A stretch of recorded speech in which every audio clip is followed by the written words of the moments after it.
Diễm xin chào cô chú, anh chị, các bạn và các em. Thịt bò lúc trước mỗi lần Diễm xào thường nó bị khô xác và ra nước rất là nhiều.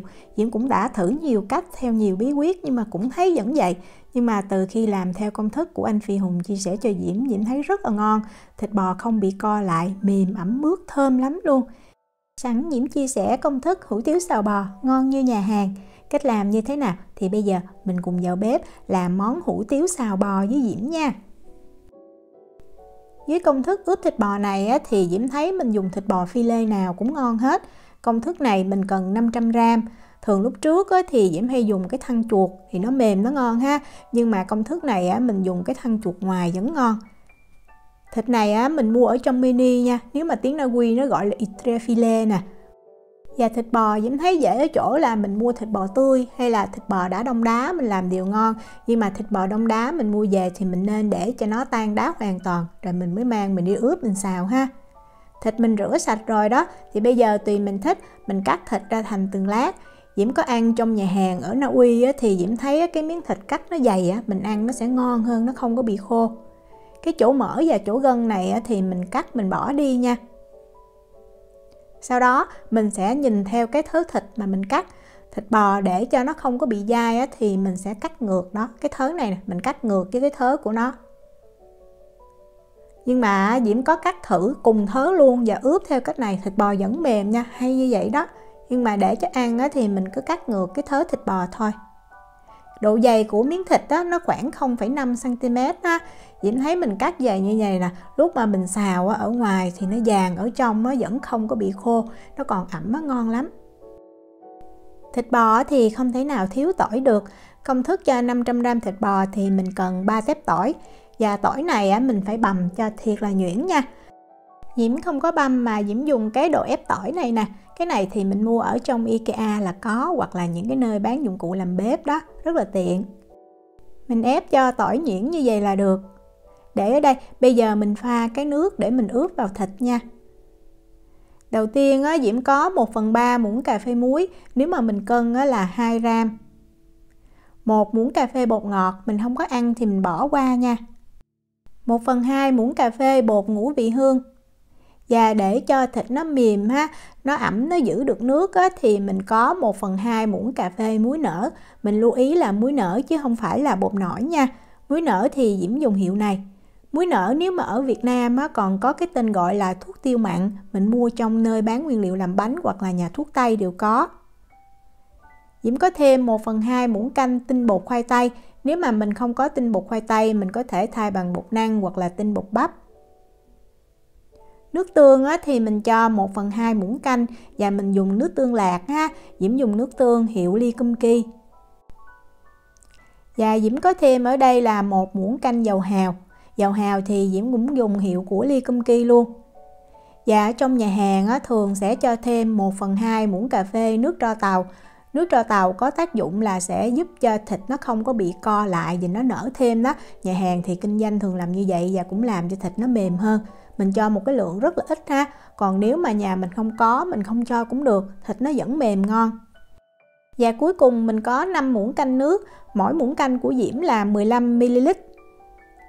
Rồi bây giờ mình sẽ khuấy cái hỗn hợp này cho nó đều với nhau. Tan đều hết. Rồi mình cho vào trong thịt. Mình đeo bao tay vào nha. Và mình sẽ bóp. Mình giống như là mình hơi massage, mình trộn đó cho cái thịt này nè, nó thấm với cái hỗn hợp nước gia vị. Nước mình cho như vậy để nó hút vào trong thịt cái miếng thịt khi mà mình xào, mình chiên nó không có bị khô. Đó, khi mà mình thấy đã đều rồi thì mình để ở đây cho thịt nghỉ 60 phút nha. Và trong vòng 60 phút này cứ khoảng 15 phút mình tới mình trộn thịt lên một lần cho thịt nó thấm đều cho tới khi mà nó hút hết cái lượng chất lỏng lượng nước gia vị này vào trong thịt.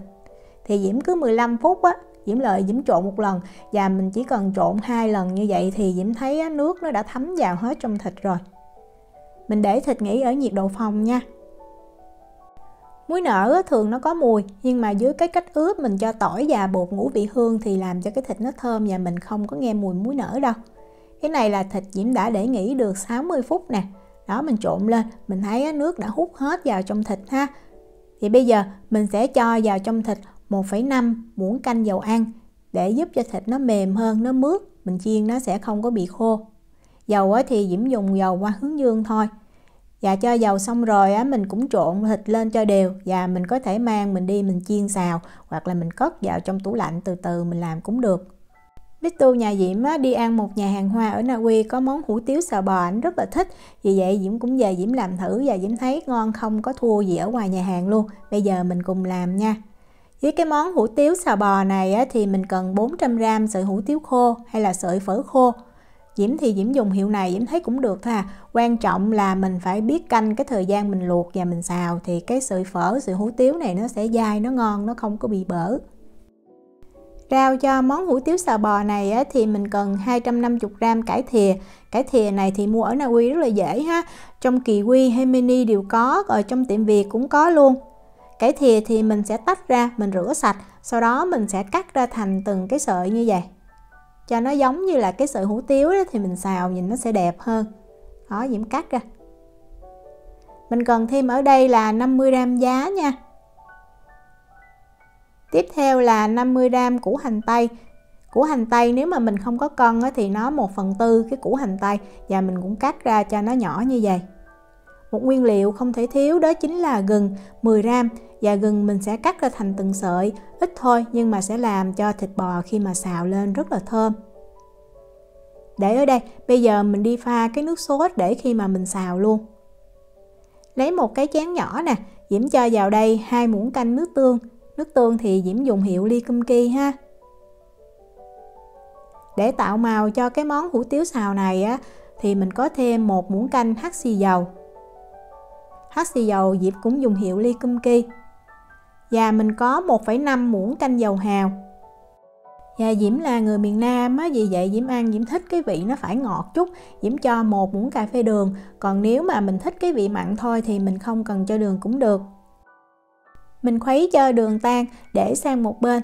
Những cái nguyên liệu mà khi mà mình xào mình nên chuẩn bị sẵn tại thì mình xào rất là nhanh.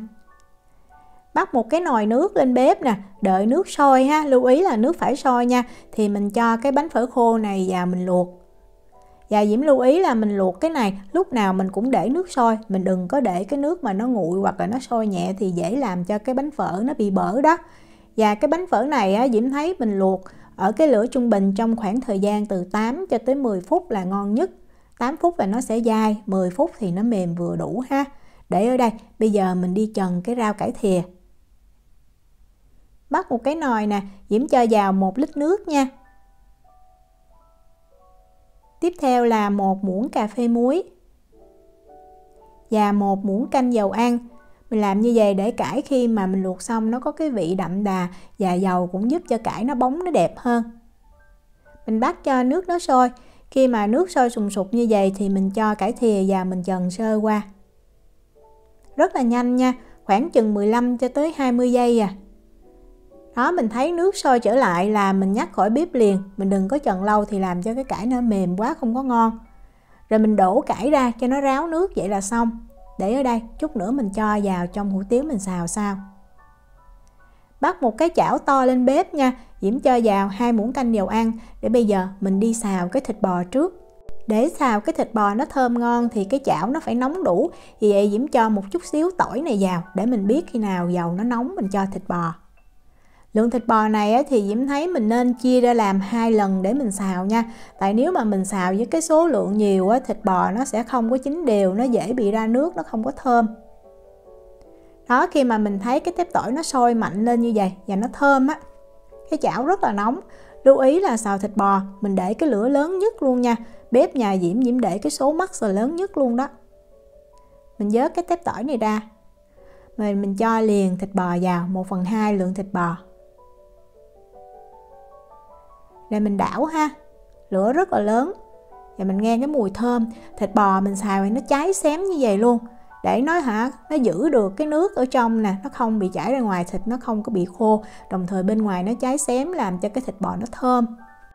Trong nhà hàng thì mình có cái lò, cái bếp khè đó, vì vậy xào rất là dễ, trong khi ở nhà mình dùng bếp điện từ nhưng mà Diễm thấy làm theo cái cách Diễm chia sẻ thì cũng rất là thơm ngon. Và thịt bò mình xào nhanh thôi cho vừa chín tái thôi, không có xào chín hoàn toàn nha. Cái này là Diễm giữ nguyên cái thời gian mà Diễm xào cái thịt bò này luôn á. Đó, khi mà mình thấy á, nó tái và nó vàng xém bên ngoài như vậy là mình nhắc khỏi bếp liền, và mình sẽ đổ thịt bò ra một cái chén hoặc một cái tô nha. Đó, như vậy. Vẫn còn hồng chút nè. Rồi mình tiếp tục mình cho thêm 2 muỗng canh dầu và mình cho 1/2 cái lượng thịt bò còn lại vào mình xào luôn. Thịt bò cho vào mình phải thấy nó kêu xèo xèo, nó sôi dầu lên như vậy đó. Đây là thịt bò mà Diễm đã xào xong rồi. Mình xào đúng thì mình thấy nó không hề ra nước luôn nha. Đó, để Diễm nghiêng cho mình xem. Cái này là dầu chứ không phải nước, và cái dầu này mình cứ giữ ở đây giúp thịt bò nó mềm. Và chút xíu nữa khi mà mình xào hủ tiếu mình cho vào nó vừa thơm ngon, sườn hủ tiếu nó không có bị khô. Sườn hủ tiếu thì Diễm đã luộc được 10 phút. Ví dụ nhà Diễm nó không có thích ăn dai đó, như vậy Diễm luộc 10 phút. Còn nếu mà mình thích ăn dai cứng chút thì mình luộc 8 phút. Mình có thể ăn thử ha. Sườn hủ tiếu không có nên mềm quá, tại chút nữa mình còn mang mình đi xào đó. Nhắc nồi hủ tiếu khỏi bếp thì mình đổ ra liền một cái rổ nha. Rồi mình xả nước lạnh. Xả nước lạnh để cho cái sợi hủ tiếu nó sạch và nó săn lại. Như vậy mình xào nó mới ngon. Đó, mình tơi nó lên như vậy ha, cho sợi hủ tiếu rửa sạch luôn. Và lúc mà mình cầm mình thấy nó nguội, nó không còn nóng nữa nha. Rồi sau đó mình sẽ tơi lại lần nữa cho nó ráo. Diễm lưu ý là cái sợi hủ tiếu này mình phải làm cho nó ráo nước nha. Tại vì nếu mà nó đọng nước ở bên dưới lúc mà mình cho vào mình xào, nó sẽ làm cho cái sợi hủ tiếu nó bị bết lại, nó không có tơi. Bắt cái chảo nè, Diễm cho vào đây 1 muỗng canh dầu ăn. Và mình lấy 1 tép tỏi mình đập dập đó, mình khử cái dầu này để mình xào cái hủ tiếu nó được thơm. Đồng thời mình dễ biết cái dầu nó nóng đạt hay chưa. Xào hủ tiếu này thật ra mình xào hay là còn gọi là chiên luôn á. Nếu trong nhà hàng là sẽ làm giống như vừa xào vừa chiên, tức là cho dầu nhiều chút. Như vậy thì cái sợi hủ tiếu nó sẽ săn lại, nó không có bị bết. Nhưng mà mình ăn ở nhà mình hạn chế dầu á, thì Diễm cho 1 muỗng canh dầu thôi. Đó, mình cho hết hủ tiếu vào. Và Diễm thấy mình nên dùng cái cây quết bột nè, mình đảo từ dưới lên. Tại vì trong nhà hàng thường cầm cái chảo lên và xóc đó, nhưng mà mình dùng bếp điện từ cho nên mà mình không có làm như vậy được. Thì mình cứ lấy cái đồ trộn bột nè, đó mình đảo lên. Và mình đảo như vậy, mình thấy nó vừa thơm thôi, sợi hủ tiếu nó nóng ha, chứ đừng có xào lâu quá thì nó cũng bị dính lại. Mình nhắc ra, rồi tiếp tục mình dùng cái chảo này nè, mình cho vào 1 muỗng canh dầu ăn. Rồi mình lấy gừng hồi nãy mình cắt sợi đó, mình cho vào. Mình đảo sơ cho gừng nó thơm ha.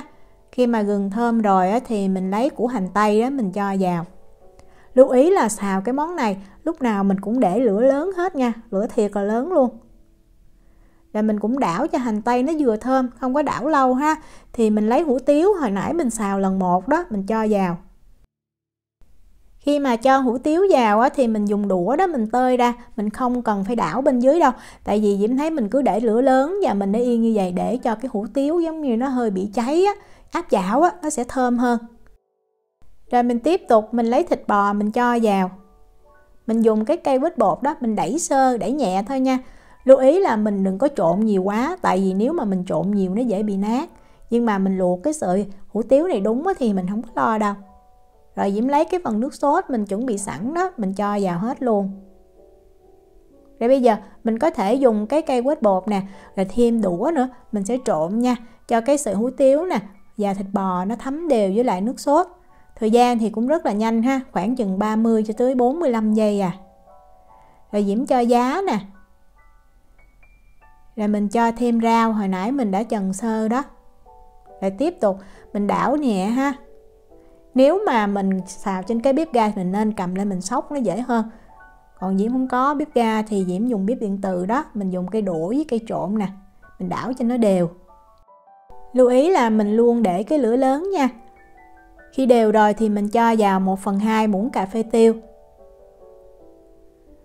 Rồi mình dùng cái cây quết bột đó, mình đẩy nhẹ bên dưới, mình trộn lên thêm tí xíu nữa. Vậy là mình đã xào xong rồi. Món hủ tiếu xào này rất là dễ, nhưng mà lưu ý là mình phải xào hủ tiếu và thịt bò riêng trước, rồi mình mới cho vào xào chung. Cái đó là cái bí quyết để cho cái món hủ tiếu xào nó thiệt là thơm ngon á. Khi mà mình xào á, mình sẽ thấy cái sợi hủ tiếu nó còn hơi ướt, nhưng mà lúc mà mình cho ra dĩa, đợi khoảng chừng 3 cho tới 4 phút á, thì cái sợi hủ tiếu nó sẽ khô ráo hơn. Đó, Diễm múc ra thì mình thấy nó hơi ướt như vậy nè, nhưng mà mình đợi chừng tí xíu bắt đầu nó khô ráo, nó săn lại thì rất là ngon. Đó, như mình nhìn ở đây, Đó, nó đã săn lại như vậy. Để Diễm gấp một cái miếng thịt bò mỏng cho mình xem. Dù cắt mỏng nhưng mà khi mà mình xào mình ướp đúng nó vẫn không có bị khô. Còn đây là miếng thịt bò dày hơn, Diễm cắt ra cho mình xem ở bên trong. Bên ngoài thì nó vàng, nó thơm á, bên trong vẫn giữ được độ ẩm và không có bị khô. Món này á, thì Diễm thấy mình ăn trong vòng 30 phút là ngon nhất nha. Diễm chúc cô chú, anh chị, các bạn và các em thành công với lại món hủ tiếu xào bò. Nếu mà có thắc mắc gì thì cứ để lại lời nhắn hoặc là gửi tin nhắn cho Diễm. Diễm cảm ơn sự quan tâm theo dõi video rất là nhiều. Hẹn gặp lại trong những video tiếp theo.